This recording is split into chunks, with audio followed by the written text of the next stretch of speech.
I walked into my kitchen at 7 a.m. and saw a woman making pancakes in my favorite oversized t-shirt. It wasn't me. It was my fiancé's baby mama, Jessica. I stood there with my car keys in my hand, confused because I had just come back from a night shift. I looked at Mark, who was sitting at the table drinking coffee like everything was normal. I asked, "Why is your ex cooking breakfast in our house?" Mark didn't even look up. He just said, "Her AC broke. It's 90 degrees out. I told her she and Leo could crash here for a few days until it's fixed. Don't make it weird, Sarah. It's for my son." "Don't make it weird?" I asked. "You moved your ex-girlfriend into our home while I was at work and didn't think to call me?" Jessica turned around, wearing my shirt, and gave me this pitying smile. She said, "Relax, we're just co-parenting. It takes a village, right? Mark said you wouldn't mind helping out family." I tried to stay calm. I told Mark that I wasn't comfortable with this arrangement and that he should have booked them a hotel. That's when he slammed his mug down. He looked me dead in the eye and said, "A hotel? Why would I waste money on a hotel when we have a guest room? You're being insecure. This woman is the mother of my child. If you can't handle her being in my space, you don't accept my son." The gaslighting was insane, but it got worse. 2 days later, I came home early and found Mark's mother, Linda, in the living room with them. They were having a full family dinner. My spot at the table was taken by Jessica. I walked in, and the room went silent.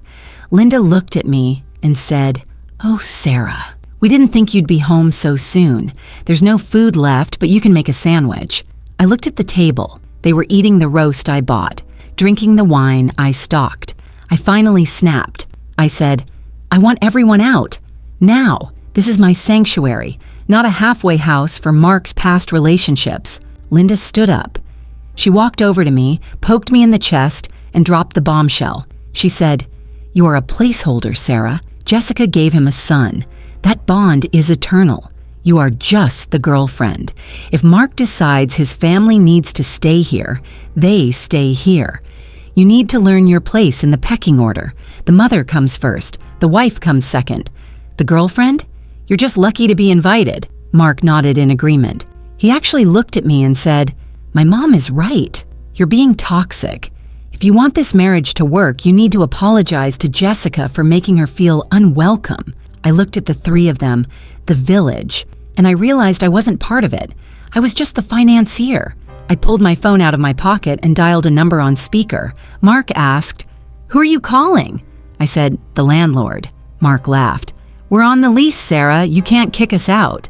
I said, "Actually, Mark, you're not. I signed the renewal last month alone because your credit score tanked after you bought that truck. You're an unauthorized occupant." The landlord picked up. I looked Mark in the eye and said into the phone, "Hi, yeah, I have 3 people in my apartment who refuse to leave. I'd like to authorize a lock change and formal removal for trespassing." Mark's face went pale. Jessica stopped eating. Linda started screaming that I was breaking up a family. I hung up and told them, "You have exactly 1 hour before the locksmith gets here. Since family is so important, I'm sure Linda has plenty of room at her house for all of you." I sat on the couch and watched them pack. Mark tried to beg, saying he was just trying to be a good dad. I told him a good dad provides a roof of his own. He doesn't steal one from his fiancé. So, am I the villain for kicking out a displaced mother and child? Or did I just refuse to be the third wheel in my own relationship?